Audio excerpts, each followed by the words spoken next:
Hello दोस्तों, Shyam academy में आपका स्वागत है। महाअभ्यास का तीसरा लेक्चर है। इससे पहले हम 2 लेक्चर पढ़ चुके हैं, जिसके अंदर पहले लेक्चर में हमने मनोविज्ञान का परिचय जाना था और सेकंड में हमने बुद्धि का पहला लेक्चर लिया था, जिसका पहला पार्ट बुद्धि था और आज सेकंड पार्ट है हमारा बुद्धि लब्धि। ठीक है, तो बुद्धि में हमने बुद्धि के कारक, बुद्धि का प्रकार और बुद्धि से रिलेटेड जितनी भी इम्पोर्टेंट परिभाषा थी वो सब हमने पढ़ ली थी। और आज हम बुद्धि का सेकंड पार्ट लेकर आए हैं, जिसमें बुद्धि लब्धि है, जो कि बहुत आईएमपी है और बुद्धि लब्धि को ही आईक्यू कहा जाता है। ठीक है, तो आप शुरू करते हैं। जिन्होंने कल के वीडियो और उसका पहले का पहला और दूसरा वीडियो जिन्होंने भी नहीं देखा हो वो देख लीजिए। चलो ठीक है, शुरू करते हैं। सर्वप्रथम बुद्धि का मापन विनय साइमन ने सन 1905 में विनय साइमन स्केल से शुरू किया। ठीक है, जैसा मैंने पहले भी बताया था कि जब भी बुद्धि के अंतर्गत पहला कार्य करने की बात आए तब विनय साइमन का नाम आता ही आता है। इसे अब याद कर लीजिए, रट लीजिए या कुछ भी कीजिए, लेकिन सर्वप्रथम जहाँ पर बुद्धि का बात आए वहाँ पर विनय साइमन का नाम आएगा ही आएगा, क्योंकि सबसे पहला काम विनय साइमन जी ने ही किया था। तो सर्वप्रथम बुद्धि का मापन विनय साइमन ने सन 1905 में विनय साइमन स्केल के द्वारा किया था। और मानसिक आयु शब्द भी मेंटल एज विनय जी ने दी थी। और ठीक इसी प्रकार से सन 1905, देखिए 1905 में तो विनय साइमन ने विनय साइमन स्केल के द्वारा परीक्षण करना शुरू कर दिया था, लेकिन 1905 से पहले शरीर के आधार पर मापन होता था बुद्धि का। ठीक है, शरीर के आधार पर बुद्धि का मापन किया जाता था। सुना होगा कि जो व्यक्ति शारीरिक रूप से जितना बड़ा होता था उसे उतना बुद्धिमान मान लिया जाता था, लेकिन बहुत सी केस में ऐसा नहीं होता है। बहुत से केस में होता क्या है कि व्यक्ति का शरीर बढ़ जाता है लेकिन बुद्धि कम होती है। तो इसका सॉल्यूशन के लिए विनय साइमन ने सन 1905 में विनय साइमन स्केल लाए थे और उसके द्वारा परीक्षण शुरू कर दिया गया था। और सर्वप्रथम शरीर के आधार पर बुद्धि का मापन लेवेस्टर द्वारा किया गया।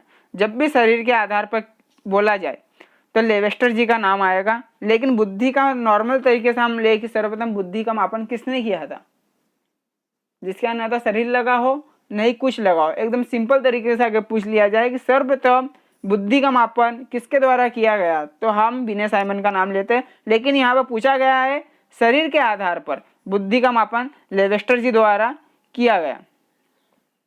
सन 1911 के बाद साइमन जी का काल 1905 से 1911 तक था, लेकिन 1911 के बाद बुद्धि लब्धि सूत्र द्वारा बुद्धि का परीक्षण किया जाने लगा और स्टर्न ने आईक्यू शब्द दिया था, जिसे हम बुद्धि लब्धि कहते।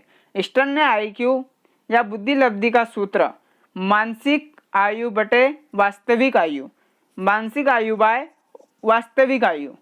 लेकिन हुआ यह था कि स्टर्न द्वारा जब यह सूत्र दिया गया और जब इस सूत्र को किसी व्यक्ति पर लागू किया गया तो इसका जो आंसर आता था वो हमेशा पॉइंट में आता था। इसी पॉइंट को हटाने के लिए टर्मन जी ने बुद्धि लब्धि का एक नया सूत्र दिया, जिसमें उन्होंने मल्टीप्लाई 100 कर दिया। ठीक है, मल्टीप्लाई 100 कर दिया, जिससे पॉइंट में उत्तर ना आते हुए डायरेक्ट सिंपल उत्तर आ जाया करता था।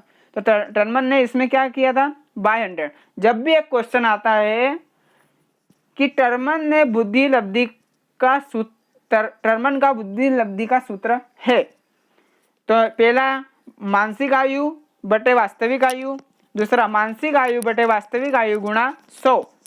तो जब भी ऐसे ऑप्शन आए तो टर्मन से याद रखिएगा कि बाय 100 टर्मन जी ने दिया था और स्टर्न ने बिना 100 का दिया था, सिंपल सा दिया था जिसमें पॉइंट आते थे। ठीक है, इसके क्वेश्चन आंसर भी शाम को एक वीडियो और आएगा जिसमें आपको सीडीपी के बहुत से क्वेश्चन मिलेंगे और इसी के आधार पर, इसी सूत्र के आधार पर आपको और भी 2 से 3 क्वेश्चन उसमें मिलेंगे। ठीक है, तो शाम का लेक्चर जो रहेगा एमसीक्यू का, तो वो भी आप जरूर देखिएगा। ठीक है, अब हमने हमेशा पढ़ते रहे और जो कि बहुत आईएमपी है, बुद्धि श्रेणी और बुद्धि का वर्गीकरण। इसमें से 1 से 2 क्वेश्चन आते ही आते हैं। ठीक है, एक क्वेश्चन तो आएगा ही आएगा इसमें से। चलो अब इसे देखते हैं। 140 से अधिक बुद्धि, जब हम किसी भी चीज, किसी की भी बुद्धि निकालेंगे या बुद्धि लब्धि निकालेंगे तो उसमें 140 से अधिक बुद्धि वाला व्यक्ति प्रतिभाशाली होगा और 120 से 140 की बुद्धि वाला उत्कृष्ट होगा। इसे याद कर लीजिएगा। 110 से 120 तक का तीव्र बुद्धि वाला होगा, 90 से 110 सामान्य बुद्धि वाला होगा, 70 से 90 मंद बुद्धि वाला होगा, 50 से 70 पिछड़ा बालक होगा और 25 से 50 वाला मूर्ख या मूढ़ बुद्धि वाला होगा और 25 से कम वाला जड़ बुद्धि वाला होगा। ठीक है, इसे एक बार और देख लेते हैं। 140 से अधिक वाला बच्चा होगा प्रतिभाशाली, 140 से अधिक वाला होगा प्रतिभाशाली, 120 से 140 वाला एक्सीलेंट उत्कृष्ट और ठीक इसके बाद 110 से 120 के बीच वाला बच्चा रहेगा तीव्र बुद्धि, 90 से 110 वाला सामान्य बुद्धि, 70 से 90 वाला मंद बुद्धि, 50 से 70 वाला पिछड़ा बालक और 25 से 50 वाला मूर्ख या मूढ़ बुद्धि और 25 से कम वाला जड़ बुद्धि। इसे याद कर लीजिएगा क्योंकि ये आएगा। ठीक है, और साथ ही साथ में बहुत से इसमें जब क्वेश्चन आता है तो कुछ इस प्रकार से आता है, बोल देगा 119 वाला बच्चा क्या होगा। तो ये कभी कभी सामान्य में भी आ जाता है। देखिए जिस प्रकार से यहाँ पर पूछा गया है कि 90 से 110 वाला क्या होता है, सामान्य बुद्धि वाला, लेकिन 110 से 120 एक बार क्वेश्चन आया था कि 90 से 120 के मध्य का बच्चा, 90 से 120 के मध्य का बच्चा कैसा होगा, तो वह सामान्य बुद्धि का होगा। अब यहाँ पर तीव्र मत लगाइएगा, क्यों? क्योंकि स्टार्टअप जो हो रहा है 90 से हो रहा है और 120 तक के मध्य में चल रहा है, तो 120 तक का भी व्यक्ति सामान्य ही होता है। लेकिन हमेशा पूछ लिया जाता है कि 119 दे देगा, 119.5 या दे देगा, पॉइंट में तो वैसे आएगा ही नहीं, जैसे हमने सूत्र में हमको पता है 119, 118 इस टाइप से जब भी पूछ लिया जाए तो उन दोनों की रेंज में, जैसे यहाँ पर 110 से 120 के मध्य 119 आ रहा है तो वह तीव्र बुद्धि में व्यक्ति माना जाएगा। ठीक है, अब इसी प्रकार से हम बुद्धिमापन की विधियां देखते हैं। बुद्धिमापन की विधियों में एक तो व्यक्तिगत बुद्धि होती है, एक सामाजिक बुद्धि होती है, और बुद्धि और व्यक्तिगत और सामाजिक दोनों बुद्धियों को या दोनों विधियों को उन्होंने दो भागों में बांटा है। पहला भाग था वर्बल, जिसे हम भाषिक कहते हैं, और एक रहता है नॉन वर्बल, जिसे अभाषिक कहा जाता है। वर्बल में क्या होता है, पहले हम व्यक्तिगत देखते हैं। तो व्यक्तिगत में भाषिक या वर्बल विधि में बिने साइमन स्केल व स्टैनफोर्ड बिने टेस्ट, जैसे कि हम व्यक्तिगत में देख रहे हैं कि किसी एक व्यक्ति के ऊपर यह परीक्षण किया जाता है, ठीक है, जो कि भाषिक तौर पे होता है, वर्बल तौर पे। और अभाषिक या नॉन वर्बल में क्या होता है कि ये भी व्यक्तिगत होता है, लेकिन इसमें वेस्मर वैल्यू टेस्ट और भूल-भुलैया टेस्ट दिया जाता है। ठीक है, और ठीक इसी प्रकार से सामाजिक, जैसे मैंने बताया था, सामाजिक बुद्धि में भाषिक, जिसे भाषिक बुद्धि होती है, जिसे आर्मी अल्फा बुद्धि कहा जाता है, आर्मी अल्फा बुद्धि परीक्षण कहा जाता है। इसके अंदर पढ़े लिखे लोगों पर टेस्ट किया गया था। ठीक है, और सेकंड जो है आर्मी बीटा, जो कि अभाषिक में होता है, नॉन वर्बल में आता है।